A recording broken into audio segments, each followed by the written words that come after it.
एक अत्यंत महत्त्वाची आणि मोठी बातमी आता आपण बघणार आहोत ती म्हणजे बारामतीमध्ये राष्ट्रवादी काँग्रेसकडून आता जय पवार यांना उमेदवारी दिली जाणार आहे की काय अशी जोरदार चर्चा सुरू झालेली आहे। कारण अजित पवार यांच्या मते आता त्यांना या जागेत रस नाही असं समजतंय। मी 7-8 वेळेला इथली निवडणूक लढलोय असं अजित पवारांनी म्हटलंय। जयच्या उमेदवारीवर जनता आणि कार्यकर्ते शिक्कामोर्तब करतील असंही अजित पवारांनी म्हटल्याचं समजतंय। मात्र कोणाला उमेदवारी द्यायची हे संसदीय मंडळ ठरवेल असं सुद्धा अजित पवारांनी सांगितल्याची माहिती मिळतेय।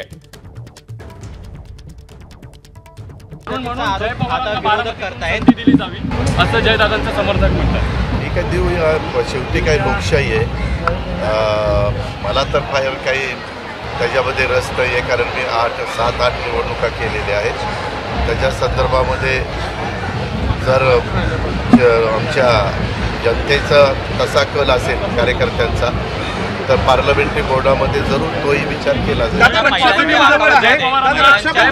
पार्लमेंटरी बोर्ड आणि त्या भागातले कार्यकर्ते जे काही मागणी करतील ते करायला आम्ही तयार आहोत। तर कुणाला उमेदवारी द्यायची हे संसदीय मंडळ ठरवेल असं अजित पवारांनी स्पष्ट केलेलं आहे। एकीकडे शरद पवार गटाकडनं युगेंद्र पवारांच्या नावाचा आग्रह होताना दिसतोय, तर आता दुसरीकडे अजित पवार बारामतीतून लढणार नाहीत की काय अशी एकंदरीत चर्चा सुरू झालेली आहे। जय पवार यांना कदाचित बारामतीमध्ये उमेदवारी दिली जाऊ शकते की काय असं देखील आता बोललं जातंय।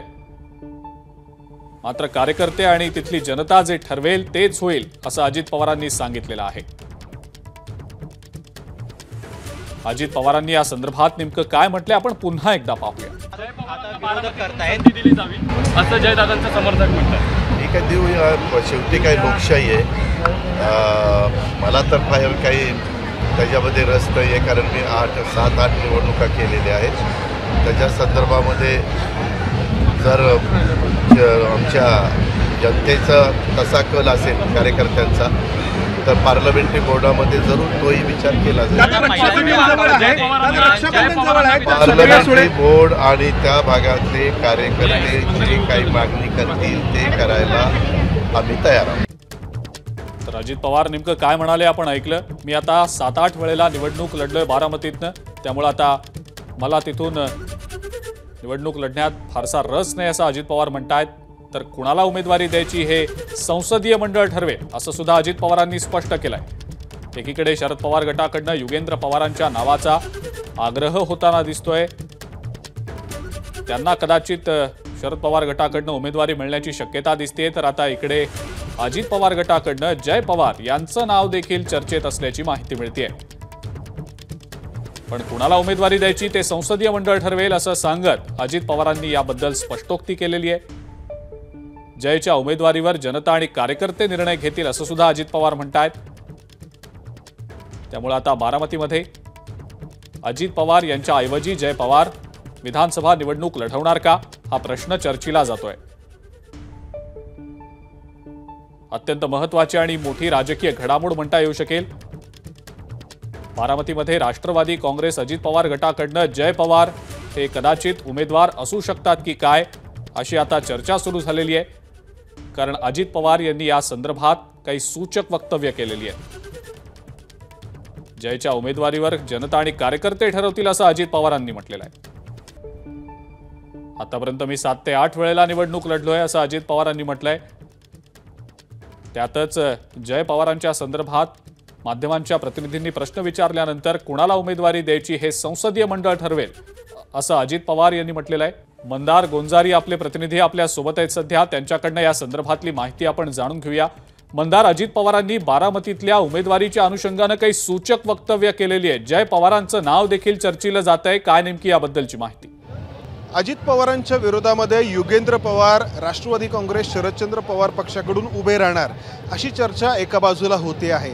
आणि असं असताना युगेंद्र पवार आणि अजित पवार अशी लढत होणार का अशी चर्चा गेल्या काही दिवसांपासून सुरू होती। मात्र मग जय पवारांचं काय, जे जय पवार स्वतः राजकारणामध्ये येऊ इच्छितात या अनुषंगाने हा प्रश्न होता। आणि त्याला उत्तर देताना अजित पवारांनी असं म्हटलं की मी 7 ते 8 वेळा याआधी निवडणूक लढलेली आहे आणि मला इंटरेस्ट नाही आहे। आणि त्यामुळं जय पवारांच्या उमेदवारीबाबत पार्लमेंटरी बोर्ड ज्या पक्षाचे ते स्वतः राष्ट्रीय अध्यक्ष आहेत त्या पक्षाचं पार्लमेंटरी बोर्ड निर्णय घेईल. हे विधान खूप महत्त्वाचं आहे, राजकीयदृष्ट्या खूप मोठं आहे. कारण युगेंद्र पवारांच्या विरोधामध्ये जर त्यांना उमेदवारी दिली युगेंद्र पवारांना, तर मग जय पवारांना उतरवायचं का, हा विचार अजित पवारांच्या पक्षाकडून होऊ शकतो. याचे सुतोवाच करणारं हे विधान आहे. कारण आपण पाहिलं की लोकसभेला सुप्रिया सुळेंच्या विरोधामध्ये सुनेत्रा पवार यांना उमेदवारी देण्यात आली होती आणि या निवडणुकीमध्ये बारामती विधानसभा मतदारसंघातून 44,000चं मताधिक्य सुप्रिया सुळेंना मिळालेलं होतं. अजित पवार ज्या मतदारसंघातून मागील वेळी 1,65,000च्या मताधिक्याने निवडून आलेले होते. आणि असं असताना जर अजित पवारांच्या विरोधामध्ये युगेंद्र पवारांना मैदानात उतरवण्यात आलं, तर या युगेंद्र पवारांचा सामना थेट अजित पवार करणार की त्यांच्या पुत्राला मैदानात उतरवणार, याची चर्चा अजित पवारांच्या या वक्तव्यामुळे अर्थातच सुरू होणार आहे. अजिंक्य मंदार, असेच आमच्यासोबत जोडलेले रहा. पुन्हा एकदा येतो मी आपल्याकडे.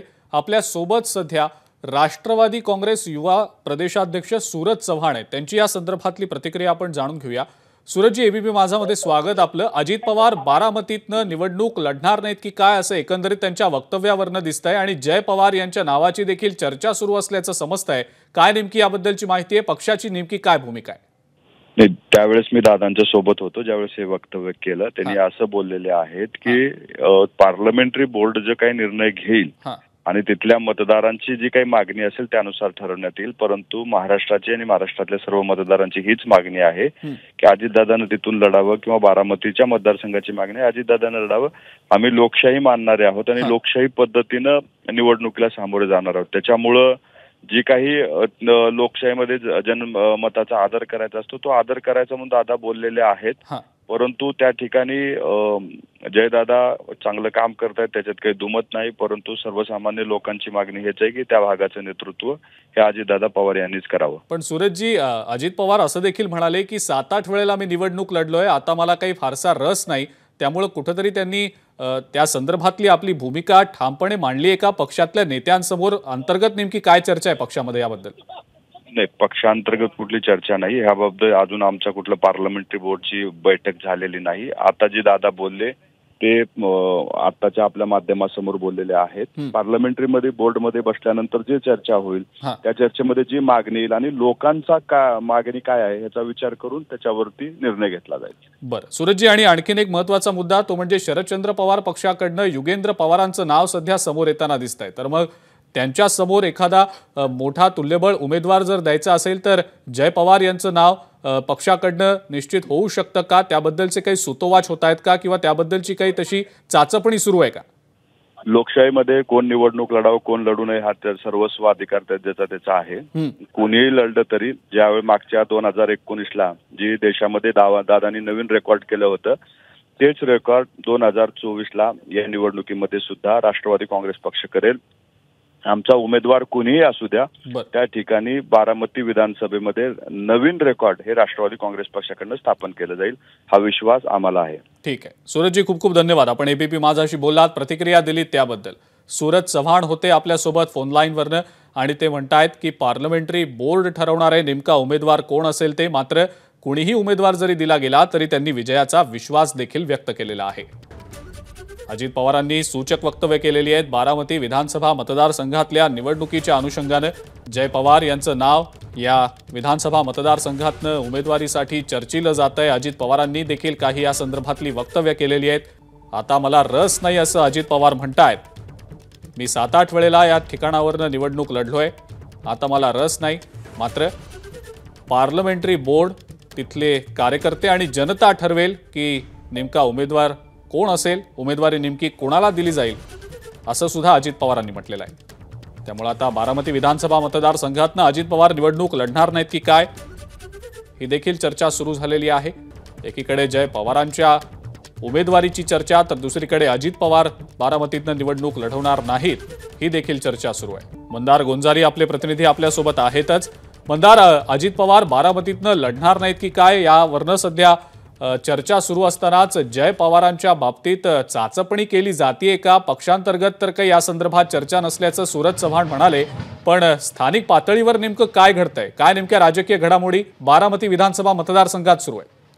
सूरज चव्हाण किंवा इतर कोणी काय म्हणतं यापेक्षा अजित पवार स्वतः जे राष्ट्रीय अध्यक्ष आहेत या पक्षाचे ते काय म्हणतायत हे पाहावं लागेल। आणि ते हे म्हणतायत की जय पवार यांच्या उमेदवारीचा निर्णय पार्लमेंटरी बोर्ड घेऊ शकतं, हे एका बाजूला म्हणतायत। हे एका पित्याचं पुत्राबद्दलचं प्रेम असू शकतं असं आपण म्हणू शकतो, परंतु त्या पुढचं जे त्यांचं वक्तव्य आहे की मी याआधी 7 ते 8 वेळा विधानसभेची निवडणूक लढवलेली आहे आणि मला आता निवडणूक लढवण्यामध्ये इंटरेस्ट नाहीये, हे वक्तव्य जे आहे ते अधिक गंभीर आहे। एका बाजूला अजित पवारांनी शरद पवारांपासून वेगळं होत स्वतःचा वेगळा मार्ग चोखळला आहे, त्यांच्यावरती विश्वास ठेवून राष्ट्रवादी काँग्रेसचे बहुतांश आमदार त्यांच्या सोबत गेलेले आहेत। छगन भुजबळ, सुनील तटकरे, दिलीप वळसे पाटील, प्रफुल्ल पटेल यांच्यासारखे दिग्गज नेते अजित पवारांच्या सोबत आहेत।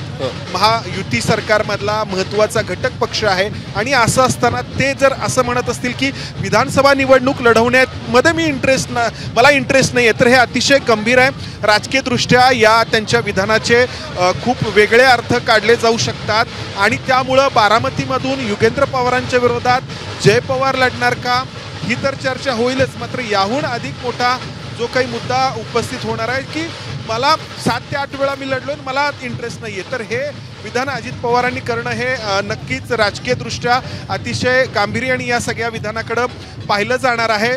आणि युगेंद्र पवारांच्या विरोधामध्ये मी जसं मगाशी म्हटलं की अजित पवार लढणार की पुत्राला जय पवारला मैदानामध्ये उतरवणार, हा मुद्दा पार्लमेंटरी बोर्ड याचा निर्णय घेईल असं अजित पवार म्हणतायत, मात्र ते स्वतः या पक्षाचे अध्यक्ष आहेत, त्यामुळे निर्णय अर्थातच एका अर्थाने अजित पवारच घेणार आहेत। आणि मी जसं म्हटलं की 44,000चं मताधिक्य या मतदारसंघातून सुप्रिया सुळेंना लोकसभेला काही महिन्यांपूर्वी झालेल्या जून महिन्यामध्ये ज्या निवडणुकीचा निकाल लागला या मतदारसंघातून मिळालेलं आहे। मागील वेळी अजित पवारांचं विधानसभेचं मताधिक्य 1,65,000 होतं, मात्र इथे ते 44,000नी मायनस आहेत अजित पवार या बारामती विधानसभा मतदारसंघातून। ही गोष्ट देखील या ठिकाणी आपल्याला लक्षात घ्यावी लागणार आहे। त्यामुळे अजित पवारांच्या या वक्तव्याचे राजकीय पडसाद सर्वात आधी त्यांच्या पक्षामध्येच उमटण्याची शक्यता आहे। अजिंक्य बरं मंदार, आणि आणखीन एक महत्त्वाचा मुद्दा तो म्हणजे लोकसभा निवडणुकीच्या निकालाच्या अनुषंगानं तुम्ही जसं म्हणालात की कदाचित त्याचे हे परिणाम असू शकतात का काय किंवा पडसाद असू शकतात का काय, मग उमेदवारी देण्यासंदर्भात राष्ट्रवादी काँग्रेस अजित पवार गटाला सावधगिरीनं पावलं उचलावी लागतील हे स्पष्ट दिसतंय। मंदार, त्याबद्दल नेमकं काय सांगता येईल? अतिशय सावधगिरीने पावलं उचलावी लागतील, कारण एका अर्थाने अजित पवारांच्या राजकीय अस्तित्वाची ही लढाई आहे असं म्हटलं तरी आपण अतिशयोक्ती होणार नाही, कारण लोकसभेला बारामती लोकसभा मतदारसंघातून पराभव झालेला आहे आणि आता विधानसभेला अशा टप्प्यावरती अजित पवारांचं राजकारण येऊन ठेपलेलं आहे की या ठिकाणी एक निर्णायक निवडणूक त्यांच्या दृष्टीने ही होणार आहे। सत्तेमध्ये राहणार की विरोधामध्ये बसणार एवढाच हा निवडणुकीचा निकाल असणार नाही, तर अजित पवारांचं पुढचं राजकारण एका अर्थाने ही निवडणूक ठरवणार आहे। आणि अशा या निवडणुकीमध्ये ज्या विधानसभा मतदारसंघातून त्यांना मागील वेळी 1,65,000चं मताधिक्य होतं ते मायनसमध्ये 44,000 जाणं। ठीक आहे, बघूया या संदर्भात नेमक्या काय घडामोडी घडतात ते। मंदार, धन्यवाद, आपण जी माहिती दिली त्याबद्दल, आणि या संदर्भातले अपडेट्स आपण घेतच राहू। आपण पाहतो अजित पवारांनी काही महत्त्वाची आणि सूचक अशी वक्तव्य केलेली आहेत ज्यामुळे कदाचित राष्ट्रवादी काँग्रेस अजित पवार गट आणि बारामतीमधली कदाचित जी राजकीय समीकरण आहे ते त्या काळात बदलू शकतात की काय असं दिसतंय। एबीपी माझा, उघडा डोळे बघा नीट।